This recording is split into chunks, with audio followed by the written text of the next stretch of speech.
unforgivable. First couple times I read it. Now I'm reading it, and if anything, I'm like, Sula, you did. I mean, don't beat me up, you guys, okay? You know, I'm always play devil advocate in class. So I'm always the one that's like, you know, I'm kind of like, but what if? How if we look at it like this? But, I mean, it really is how my mind works too. But the upside of this is she weeded out a snake. You know, had it not been Sula, especially with Jude and his kind of what he was kind of going, he's unsatisfied in life, you know. So I know he was unsatisfied in the marriage, or, you know, things like that. Not to say that's a shortcoming on Nail's side. He's unsatisfied as a human, as a person. So I don't think he would have got satisfaction from anyone. Okay. But Nail, the way she interpreted, it's the way society, the way public would, you know, sin, you betrayed me. And in honesty, she did. Okay. However, I want to think about Sula in this sense. She's non-traditional. She rejects the society that rejected her. So she rejects those norms and those rules. She does. But the relationship she had with Nail was spiritual on a level in that she thought they were one and the same.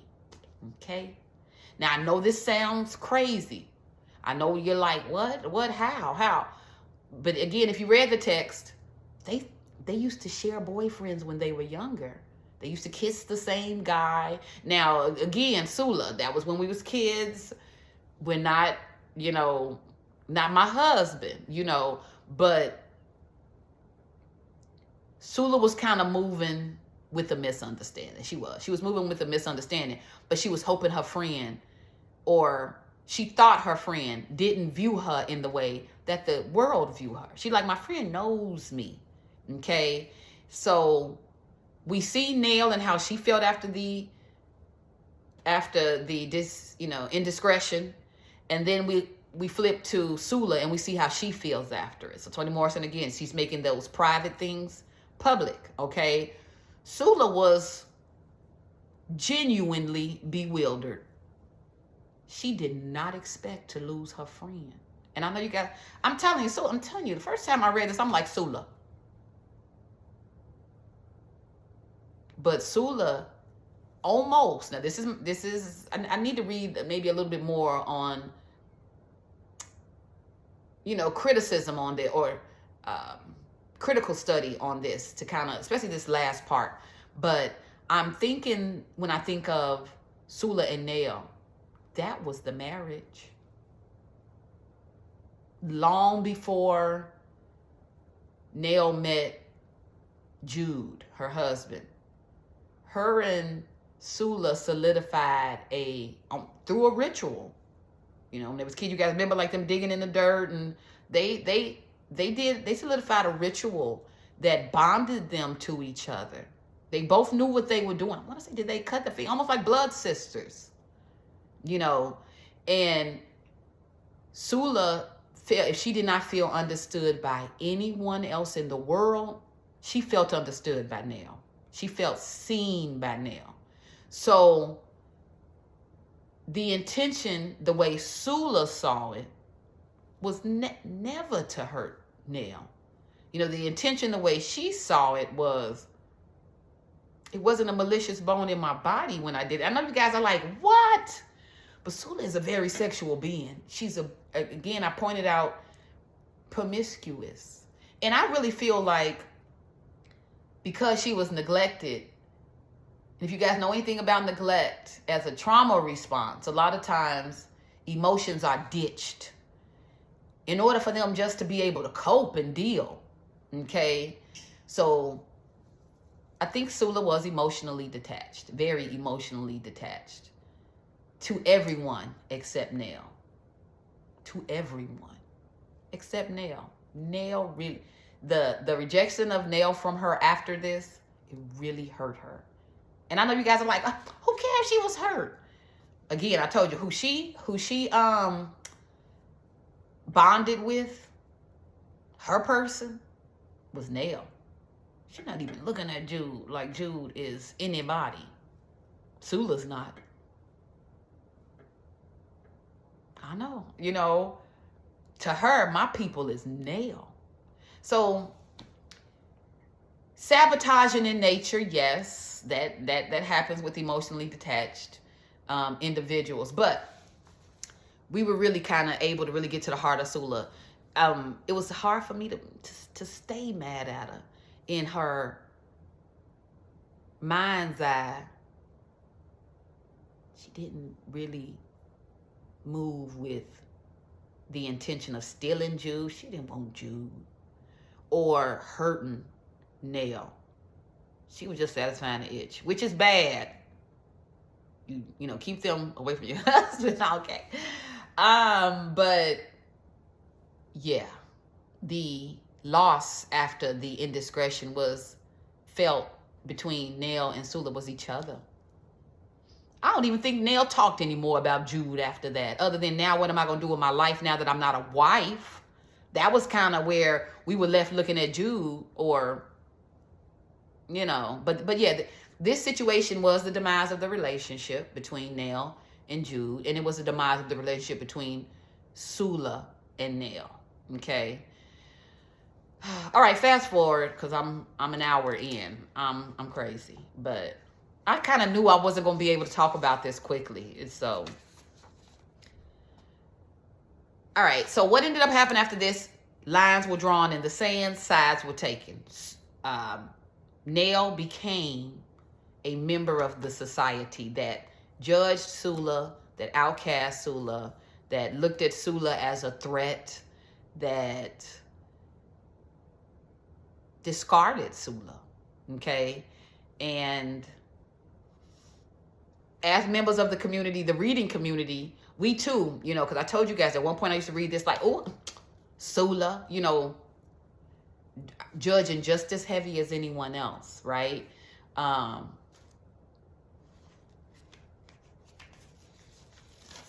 little bit different. I feel a little bit different these days. But when we think about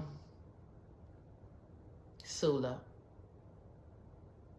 I'm going to read this really quickly, you guys, just in terms of how she was viewed, especially after this, okay? She was pariah then, and knew it. Knew that they despised her and believed that they framed their hatred as disgust for the easy way she lay with men, which was true. She went to bed with men as frequently as she could. It was the only place where she could find what she was looking for: misery and the ability to feel deep sorrow. Okay? She was trying to feel anything. Okay? And I said that in thinking about the little girl Sula. Thinking about little girl Sula, you guys. You'll cry for Sula. You know, you can cry for the little girl that was abandoned by the world. Because if your mama don't love you, and here's what her mother said. Her mother said, I love Sula, but don't like her. Imagine hearing that from your mother. Okay? So Sula stuffed down a lot of feelings. You guys remember the issue with Chicken Little, you know, death. She felt responsible for the death of a young child. Sula had to detach. She had to detach. So that kind of walking around numb, sex was the remedy. You know, it was the only time she felt. Okay? And it was a feeling she was able to be in control of. Okay? Look, I keep seeing this little this little wispy hair child. So sorry you guys, I'm getting a little distracted. But yeah, it says, again, I'm jumping ahead. For loneliness assumed the absence of other people, and the solitude she found in that desperate terrain had never admitted the possibility of other people.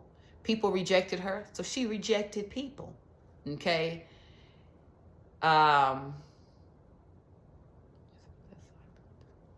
It says, she wept in tears for the deaths of the littlest things, the castaway shoes of children, broken stems of marsh grass battered and drowned by the sea, prom photographs of dead women she never knew, wedding rings in pawn shop windows, the tidy bodies of Cornish hens in a nest of rice. Just the sadness, right? So the indiscretion, it brought a lot of sadness. It did. And Sula kind of had to find a place in the world. And what she did is she ended up connecting with Ajax.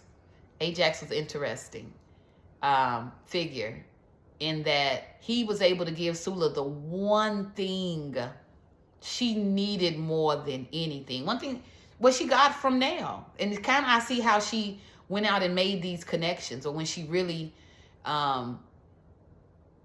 imprinted on someone, is when she felt understood. When she felt understood. There were 3 times in the story, in the text, entire text, when Sula felt understood. 3 times. When she met Nell, her BFF, okay? She felt understood. She felt someone saw her, okay?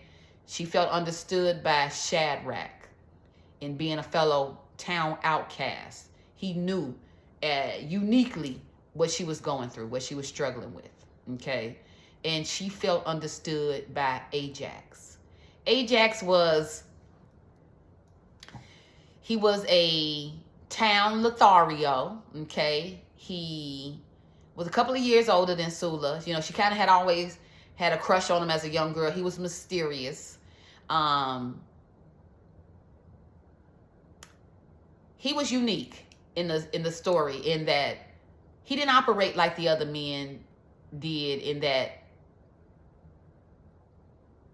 they wanted to defile her, okay? You know, Ajax saw something in Sula that reminded him of a free spirit. Like what he saw in Sula was free spirit. He didn't necessarily see what the other men would see. Kind of like what we saw with Jude. You know, Jude was like, you know, she funny, but no man would really take her serious. She wouldn't be married, you know, anything. You know, that from the position of judgment. Ajax did not approach her that way. He approached her with curiosity. She reminded him of someone. We learned about Ajax's mother. Ajax's mother was a gypsy, a free spirit. She taught him about the ways of the world, but she also taught him about those spiritual things, right? I think he told stories about, you know, his mother, you know, almost like a herbalist. She made medicine. You know, people in the community would come to his mother, you know, for wisdom, folk wisdom, okay? So his mother herself operated as almost like an outcast. So I think what he saw in Sula was a tribe member almost. You know, he understood Sula, and Sula felt that. So where she had traditionally been able to give her body, been able to kind of really move, emotionally detached, Ajax, before her passing, before the end of the book, gave her an opportunity to kind of really feel that understanding, that acceptance from a man, okay? Even though, again, she had it in Shadrach, but sexually, she felt the culmination of, you know, enjoying sex, but not just on a body experience. She felt, I guess I want to say you know, that heart chakra opening up. She felt differently about Ajax. He was somebody she could see herself with, and that had never happened with Sula. Now, Ajax himself, like Sula, was a free spirit, so he couldn't be tied down. So it was, again, a losing of another person who she felt understood her or who saw her. I feel like Sula's heart just couldn't take it. Now, we don't know in the story how Sula died. No one is really, I don't know. I'm not sure how she died. But she passed away alone. She was in her room and in her bed, or in, you know, at the grandmother's house, which now she had taken over the house, in the bed, and she was very aware of what was happening to her. You know, she felt the heaviness of death approaching. She felt the culmination. She felt it. Toni Morrison, you guys know her writing is beautiful. her use of vocabulary, her use of metaphor. I felt like I was in the room with Sula when she was passing. Again, the making those private moments public, the ability Toni Morrison has of doing that is, again, it's a gift. She's an artist in many respects, but especially in that respect. And one of the last thoughts on Sula's mind as she was passing was Nell. I'm saying this to let you guys know how Nell was her person. Look, I'm getting Grey's Anatomy when I'm thinking of Yang and Meredith, the bond. Okay, that was Nell and Sula. And in her final moments, she was kind of running the footage of Nell and her impact in her life. And she wanted to even share death with Nell. She was like, oh, I wonder, she was like, I want to tell Nell. I want to let Nell know it doesn't hurt at all. It's not scary at all. She was thinking of her friend in her final moments, sharing with her. Don't be, not to say she's telling her don't be afraid of death, but she's just like, this experience, I want to share this experience with her. And as you guys know, she passes on quietly. She passes on herself, but the death of Sula triggers awakenings all over the place. Okay, it brings Shadrach back to himself. We see that at the end. It brings Nell to a place as well. Nell had got comfortable. She got comfortable with Sula, that gutter snipe, Sula, that harlot, Nell became one of the townsfolks. Okay, and she was down on Sula like everybody else. So even in Sula's death, Nell still got rocks in her jaw. She still feel-aways, right? So she goes to the nursing home where Sula placed her grandmother. And she visits Sula's grandmother thinking, she's on some mission of being some good person. Let me go and, sit with the old lady that another person that Sula mistreated. We got something in common. We were mistreated by Sula, right? So she goes and visits Sula's grandmother in the nursing home. And guess what she discovers, you guys? That lady was a trip. That lady was a trip. Nell went to go see the grandmother, where everybody made Sula out to be the person who deserved the treatment that she got, that how could she put her grandmother in the nursing home? How dare she, right? What we found out is that lady, probably more than others, deserved her fate. Okay? And Nell discovered this as well.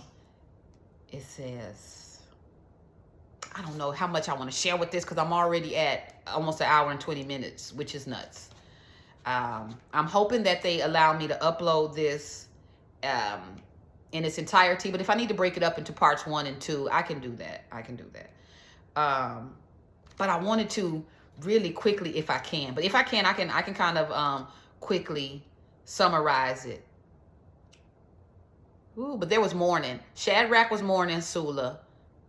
Again, as someone who understood her. He felt like I should have kept my eye on her. I should have not let her out of my sight. He felt the guilt. He felt the guilt in Sula dying, passing, because he felt like that's one of, she's like me, so he kind of felt that connection. Now, with the grandmother, and this must be my other book, because I had everything underlined, and I don't, all right, hold on, you guys. Now, Eva, and again, this is Sula's grandmother. She was put in the nursing home by Sula. She has a history of just being cold-blooded, and again, we meet her early on, so we know Eva was pushed to this. She was not always cold-blooded. Poverty, mistreatment, just life circumstances turned her cold. It did. And that was towards in, you know, especially towards her kids, responsibilities. She just kind of didn't necessarily want that. Okay. So when she sees Nell come into the nursing home, Eva, in her, I'm going to say dementia, or in the fact that she's not lucid, when she sees Nell, she sees Sula. So she thinks it's Sula coming in the door. Okay.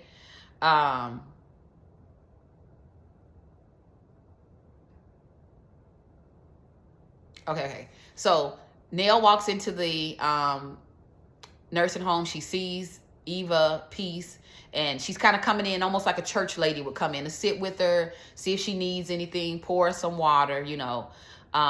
So she said, Miss Peace, you know, I'm visiting you. She said, what did you say your name was? So she's not recognizing Nell. You know, she was like, you remember me? No. She asked her, what's her name? She said, I'm Nell Green. And she said, oh, you're Wiley Wright's girl. And Nell was like, yeah, you remember me. That makes me feel good, Miss Peace. And then she said, you remember me and my father. And then Miss Peace says to Nell, tell me how you killed that little boy. Okay. She may not recognize Nell. I mean, she recognizes Nell, but she recognizes Nell. Okay, you guys. What's happening here? And I know, again, I took us to the end, but there's a portion early on when they were young, Nell and Sula, and they were playing with this young boy named Chicken Little. And they were just, you know, playing, little kids. You know how you play with people? And Sula was playing with Chicken Little by this river. And she was kind of like swinging him around, having fun, laughing, being lighthearted, you know, playing with the kid. And the hand let go. She let go of him, or he let go of her. We don't know. But Chicken Little kind of flew into the water, where they quickly learned he could not swim. And together, Sula and Nell kind of stood on the banks, helplessly watching Chicken drown, watching him drown. And because Sula was the one who had Chicken's hands and, you know, kind of was swinging him around, she embodied the guilt of that. It almost was too much for her to bear, you guys. It was a very sad moment in the text. But I look at it now as the moment that broke her. That's when Sula left the building. Okay? And the kind of colder, emotionally detached version was born. It was with the death of Chicken Little. So when Eva makes this comment, tell me how you killed that little boy. I'm sorry, you guys. I'm looking at my camera and it looks like I'm cocked up here. I'm looking a little bit to the side. I mean, Nell almost fell on her face. Because as far as Nell's concerned, you know, the way she has it in her memory's eye, oh, that was Sula. One more thing to make Sula a bad person, you know. She's like, no, you know, that wasn't me. That wasn't me. Even though she was with Sula, they were all playing with Chicken Little. You know, we see how she separates herself, you know. So she said, tell me how you killed that little boy. And Nell says, what? What little boy? She said, the one you threw in the water. And then she goes, you know, she's kind of jumping timelines. She's like, I got oranges. How did you get him to go in the water? Okay. Now, the way we saw it and the way we read it in the book, it was an accident. This was an accident. It was a tragic accident, but it was an accident. Okay. So Nell is saying, I didn't throw no little boy in the river. That was Sula. See? First of all, Sula did not throw him in the water. That's not what happened at all. So what we're seeing here is kind of memory, a rememory. But a rememory is incorrect. You know, it's maybe how people are looking at and viewing Sula is incorrect. Maybe the memories of her as some, you know, boogeyman town tramp, you know, is that who she was really? You know, this is kind of where now the questions are really popping up, Because to Eva Peace, here's what she said. You, Sula, what's the difference? You was there. You watched, didn't you? Me, I never watched. And that's Eva being in denial because, yeah, Eva watched the demise of Sula. You were the matriarch of the family. You watched too. You watched her be neglected. You watched her suffer alone. You watched your son burn up. You guys noticed, well, you don't, those of you who read the book, her oldest son, Plum, he came back from the war with a drug addiction, and rather than having to nurse him back to health or deal with that, Eva was like, I don't even want to deal with that. That's the equivalent of him crawling back into the womb and me having to baby him. And I'm not doing that. So she did what people call mercy killing. I know, this little book, y'all like, what? All this is happening in this book, baby. Yes. Okay. And what Eva did with her oldest son, Plum, is while he was, drugged out in the bed, she went and doused him in alcohol, lit a match, and closed the door. And watched. When Hannah, Eva's mother, no. I'm sorry, Sula's mother, which I think I said. Sula's mother, but Eva's daughter, because she saw Plum die as well. She watched that. She had no understanding as to how her mother did that. You incinerated your child. How did that happen? Now, it happened in the book, literally, but her neglect, figuratively, you incinerated your family. You burnt them up, literally and figuratively. Just like Plum died in flames, Hannah died in flames. All of Eva's children died in flames. And ironically enough, she's sitting here talking to Nell, asking Nell, but you watched it, didn't you? She did too. Okay. So you guys, this is throwing Nell. Nell is like, what? Ma'am, I came in here to pour your water. I did not come in here to get accused of throwing little boys in the river. So, and I'm hoping I don't get in trouble for talking about this content. You guys know Sula is on the banned book list all over the world. This story, although real, look, the lives of the life in the bottom, okay? Like I talked about before, joy and pain, it comes with death. Christina Sharp, first chapter in the book, talks about the precariousness of Black life. It is a reality. We deal with death all the time. All the time. By the time many of us come of age, we're real familiar with death. Well versed on funerals and all of that. It has been a part of our life in some way or another. If not within a family, through experiences, just watching TV. Black death is everywhere, right? If not on the news, in situations we see all the time with the unjust murders. I don't think murders can ever really be just, but we see these things, right? So yeah, she's like, but you watched. And then here's Nell. You're confused, Miss Peace. I'm Nell. Sula's dead. And again, this is Miss Peace moving in and out of lucidness. She said, it's awful cold in the water. Fire is warm. How did you get him in?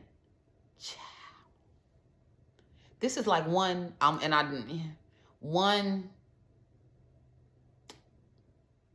murderer recognizing another. And when I say that, I'm hoping I don't get flagged or in trouble. But when I say that, I'm talking about literally and figuratively. Because Eva got some teardrops on her eye. Like if she was getting the tat, she'd have two. Okay? She's cold-blooded. And Nell, even though Nell, she keeps saying, who? What? You got me confused. But Nell, proverbially, killed Sula's spirit. Even though I know you guys are going to say she slept with her husband. But it was still a spiritual death, losing her friend. Okay, you guys? It just is what it is. the conflicts. Toni Morrison wants us to embrace the conflicts. It's not going to always be all good, or all bad. And to me, Sula is not all bad. I just don't, I don't approach her that way, So either way, long story short, y'all, we on an hour and a half. Long story short, at the end, Nell, through the help of Eva Peace, she comes upon her own understanding that I was Sula. I knew Sula better than anybody. So why did I kind of like leave her by the wayside like I did? I know what she's been through. I know her family background. I know who she is because she's me. Now, Nell had her own stuff. Nell, too, was also neglected by her mother. Now, her mother did it differently, but she still wasn't seen, as most young black little girls are not seen. So the one person who saw her, that one person, was kind of the person who, at the end, she kind of left alone, all right? So with that particular line of questioning, what it did in Nell is it triggered memories.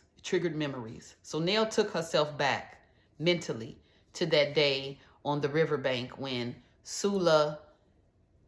Chicken Little died, okay? And she remembered. She put herself there. Spoiler alert, okay? I'm saying that now so you guys don't know. So you don't kind of walk into me telling you the ending of the book. But what Nell remembered, when she took the time to think back, she remembered how distraught Sula was. She was inconsolable, okay? So first of all, when Nell said, I didn't kill Chicken, that was Sula. Sula, that girl did not mean to do that. That's not really what that was. So why are you engaging and participating like that? See, that's how it got lost. Like that's how Nell lost sight of Sula. She started viewing her the way the world viewed her. That's how she lost sight of her, okay? So Nell is kind of going back on that, right? And, Miss Peace made her feel away when she came into that room. Like, no, you just like Sula. That's all I see when I see you. After a while, Nell started saying, dang, I see why she put you in the nursing home. You are evil. Like, I see what's going on here. Because, honey, Miss Eva was telling all on herself. But, yeah, so Nell left out, child. It said Nell walked hurriedly down the hall. Eva calling after her, Sula, Sula. So thinking that she's separating herself from Sula, thinking that, but I'm married while she sleeps around, thinking that she's different from her, thinking that she's better than her, the world sees her as the same. They don't see any difference between you and Sula. Just as Sula is seen promiscuous. And I think maybe the commentary that Toni Morrison is doing here is black women were seen as promiscuous. Whether the reputation was rightly garnered or not. It's just how you were seen. But what was special between Nell and Sula is that you see the real me. You see me. That was the understanding that Sula thought, she had established with Nell. And that's why I hurt her so bad. Again, when the two of them, when the friendship broke down. All right, so Nell leaves, got ran up out of Miss Peace's room. And outside, she's walking, she's feeling away, she's feeling convicted, okay? So she goes into her memory bank, she thinks about the situation, and she remembers that Sula cried and said, shouldn't we tell? And Nell is the one who said, did he see? Talking about Shadrach. Because Shadrach saw what happened. That's why he connected with Sula. He knew it was an accident. He knew kind of what she was dealing with. Because he has, mental health. He has struggled with that in the past. So he knew what she dealt with maybe get too heavy for her. He knew it, okay? But he also knew she was innocent, okay? Nell remembers. Eva told her, but you watched it, didn't you? Check out what Nell remembers. Sula asked her, Shouldn't we tell somebody? Nell said, I don't know. No. This is Nell's memory. Nell encouraged Sula to not worry about it. She said, let's go. We can't bring him back. Now, when we first read what happened to Chicken Little earlier in the book, we did not hear anything at all about Nell's reaction. We only got Sula's take, okay? So we didn't get the full scope, even though we thought we did. But even then I knew Sula was distraught. This was unintentional. She was distraught, you guys. Distraught.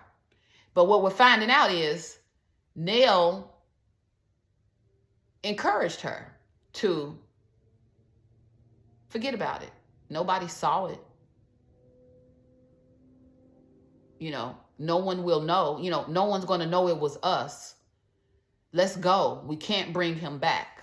Okay? And Sula lived with the guilt of this, you guys. It ate up. I'm telling you, she emotionally detached because she had to. It was a lot for a little girl to carry. So when Eva said that Nell watched it happen, she told no lies. She told no lies. Nell watched it happen, okay?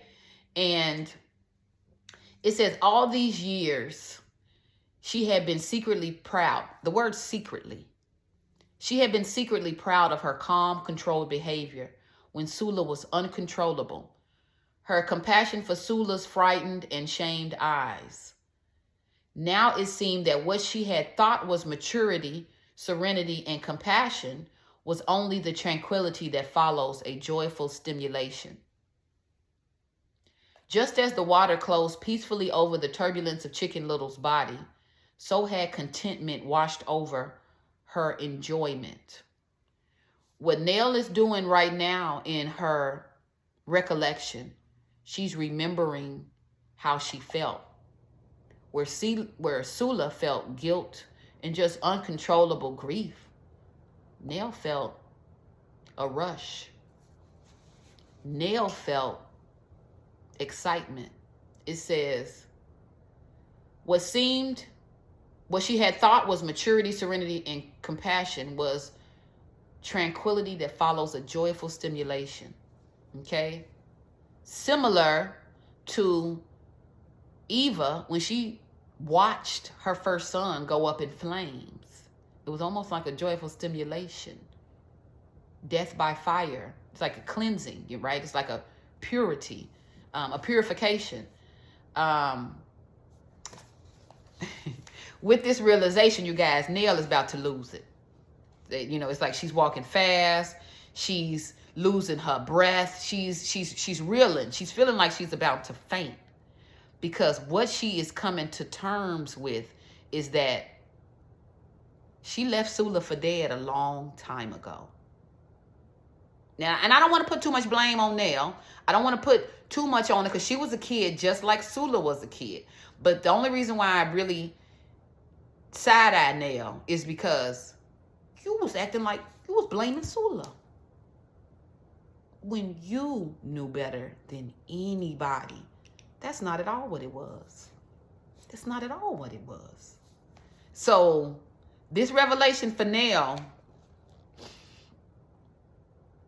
is showing a connection between societal views. Sometimes you can look at people and you can get it wrong. You can get it wrong. What looked like that's a bad person, what looks like that, is an unworthy person, or let's say someone worthy of discarding.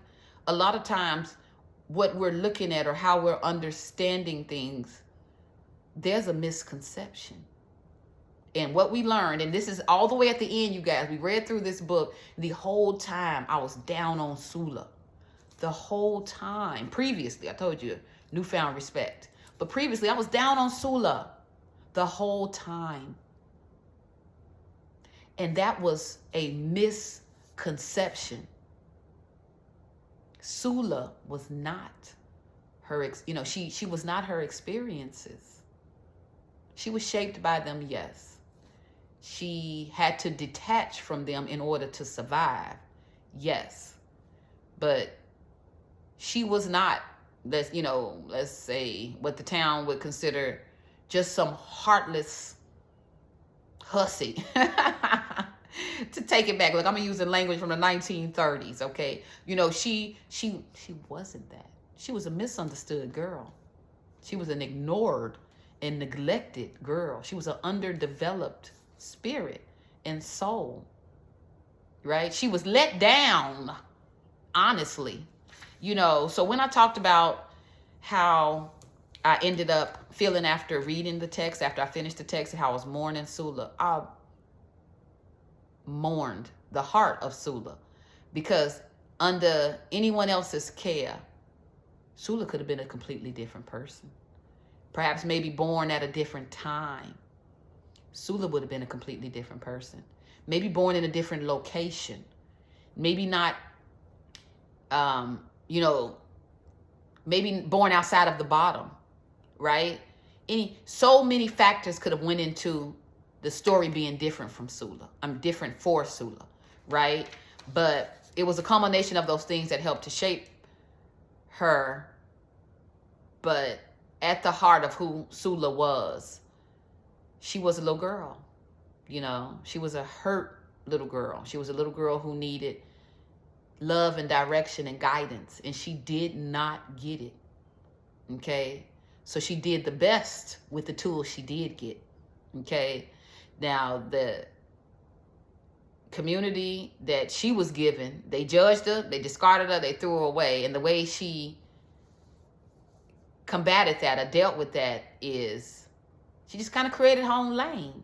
She created her own lane. She made up her own rules, and she rejected the people who rejected her, right? But it's occurring to Nail. It's occurring to Nail that she too rejected Sula. As much as she liked to treat herself like a victim, Sula was a victim. She's a victim of time, circumstance, space and place, of the whole. She was held, in a reality that is anti-black, period. Especially, and even in a community that was a black community, anti-woman, anti-girl. So we kind of see that Nail is overcome with emotion at the end of the book. And I'm just going to read this last passage, and I'm going to go ahead and get out of here. I want you guys to let me know what you think. Did you pull something different from the reading at the end of the text? Were you still feeling like, yeah, but Sula, I still don't rock with it? Kind of let me know how Sula impacted you. How did she influence you? What was your takeaway at the end? Okay? Because I know, Mother Morrison took us on a roller coaster ride. As an audience member participating in this, I was like the community itself. I was feeling like, Sula's problematic until I put myself in, I won't even say her shoes.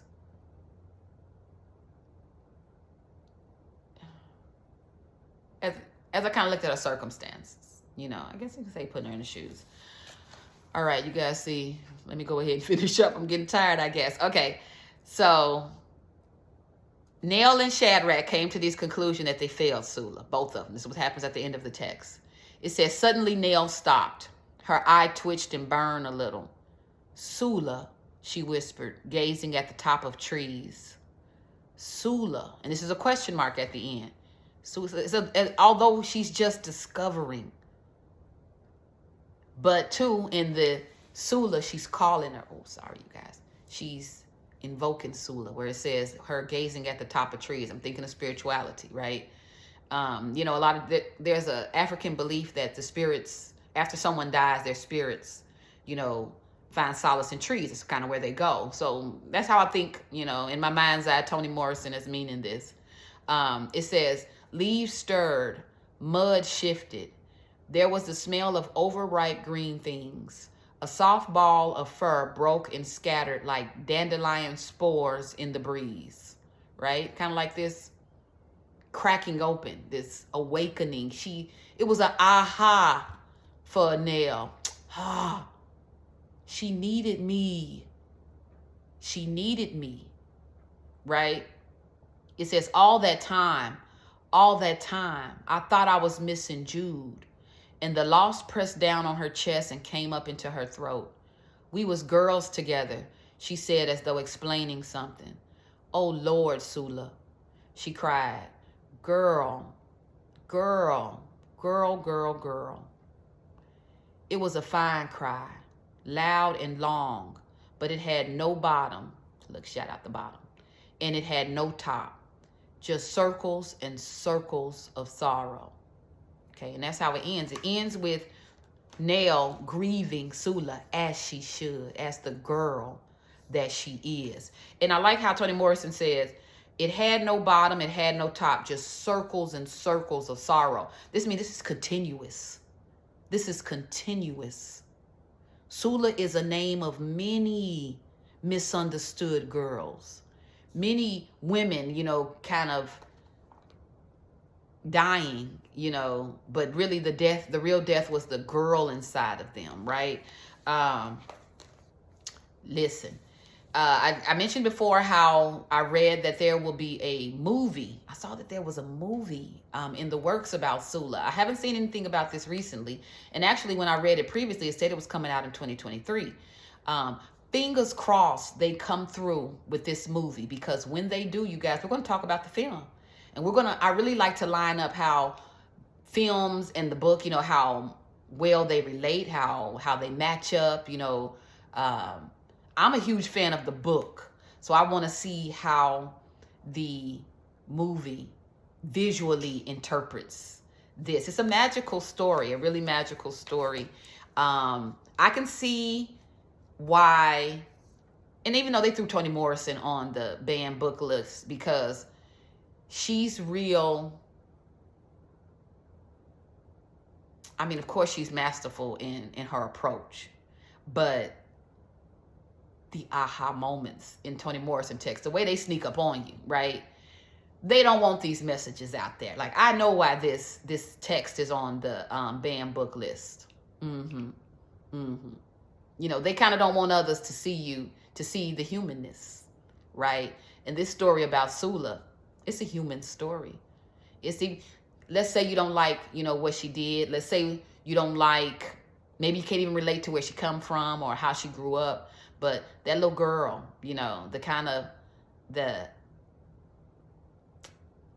how this little girl landed, it's a story that anyone who reads it, no matter race, age, or background, I'm going to say, Toni Morrison isn't an easy read, but I'm going to say anybody who may encounter this text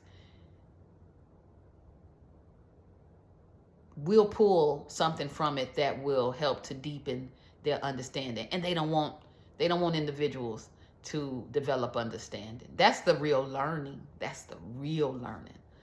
And the contemporary writers, Toni Morrison, that group, that collective that came out of that, I think of Maya Angelou, I think of Sonia Sanchez, Alice Walker, Ntozake Shange, Audre Lorde, even though Bell Hooks was I won't say anti-sisterhood. She just kind of, she had her own mission, which I heavily respect as well. But that group, the contemporary writer group, they were very intentional in telling these stories, you guys. They felt that the stories of family, community, and connection were the most impactful in terms of raising consciousness, right? Because we all can relate to family. We can all kind of relate to community. And again, with her not being didactic in nature, her allowing the audience to participate and kind of arrive at their own, your own conclusion about it. With that being the case, it's no limits on really what you can pull from this. That's what I like about it. She's not telling you what to think. Your mind is going to go based on your own connections and your own experiences. Your mind is going to go to many different places. And I told you, every time I read this book, every time I read it, I had been in a particular point in my life where I was team, on Nell. Sula, we down bad on Sula. But kind of moving out of a relationship, kind of breaking the illusion of societal norms, just kind of that, the gender roles and kind of how society looks at woman in terms so much of utility and not so much as individual, a person or human, kind of getting a crash course in that through my marriage and through motherhood.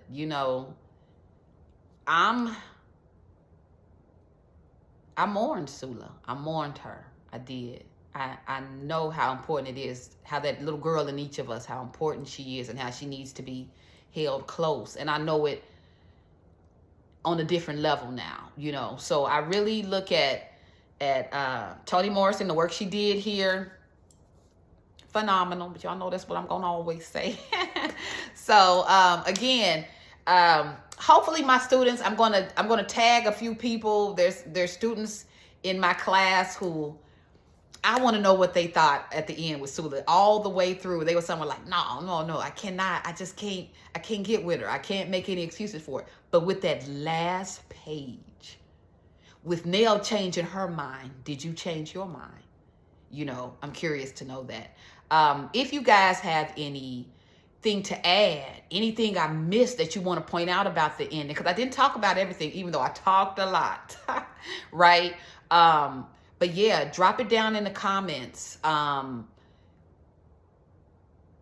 If there's another book by Toni Morrison that you want me to explore, because I'm thinking about pulling out Song of Solomon. I know Oprah and the book club did that, but I want to kind of, Toni Morrison and her approach using spirituality, African traditional religious practices, how they always find their way into Toni Morrison writing. It tells me a lot. I feel like Toni, when she wrote, she was channeling. This is how I feel. So I need, I kind of want to take a closer look at that. So anything you guys are interested in, drop it down in the comments. Next episode, and I plan to try to drop at least 2 episodes a week, you guys. That is going to be my goal moving forward. But next episode, I am going to talk about Gail Jones. She just celebrated a birthday here, November 23rd. So happy belated birthday to the icon, Gail Jones, a master storyteller and contributor of the contemporary African American movement, as well as, she wrote books. I think her latest book, was 2013. I'm exhausted, but I'll definitely pick up our next episode at Gail Jones. Again, a formal introduction to who she is and her work. But specifically, I want to talk about her text. And I get so nervous about pronouncing titles, because I know somebody's going to be like, that is not how you say that. And my little Tulsa twang plus mispronunciations, sometimes I get shamed. But it is a novel in poetry format, and it's called Song for Aninho. Okay, that's how I pronounce it. And it is a love song, a ballad, if you will, based on the Palmeiras revolt in Brazil. Okay, you guys, a lot of historical elements here, but in the 17th century, there was a revolt of slaves in Brazil, and the various plantations, the slaves on the plantations, they kind of grouped together and they moved into the forest, where they kind of set up a community, a free community. They worked with other indigenous tribes, really amazing story. Again, there was a campaign against Palmeiras, King Zumbi. It says His Majesty Domingos Jorge Velho, how they sent troops out to kind of break up this slave community. This particular text tells the story of the displacement after that community, that revolt, after they were retaliated against, what happened to, you know, those participants, but specifically through the lens of lovers, okay? And so much about the contemporary period, you guys, if you read between the lines, they talk about this male-female dynamic, because anything, you guys know about the 60s, the 70s, kind of this movement, the feminist movement, and kind of how it began to creep its way into the literary movements. You guys know the Black women Renaissance itself was formed because they felt like their stories were being ignored by the larger male collective. So a lot of these stories kind of come from the rift in relationship between the man and the woman. So beautifully told story here. If you guys haven't checked it out, really short, little time to maybe peek through that before we have our discussion in our next video, okay? Thank you guys so much for joining me. Look, sorry to take so much of your time. Again, I may break this up into 2 parts, so look for that. Don't forget to like, subscribe, and share the channel. You guys know I'm in the process of building it up. Soon I'll have artwork in the back. I'm working on getting music added, you know, really building up the community. Again, I want it to be this space for us to, again, celebrate all things Black culture, specifically Black literature. And I do hope you guys will join me next time. Thanks so much, and enjoy your evening.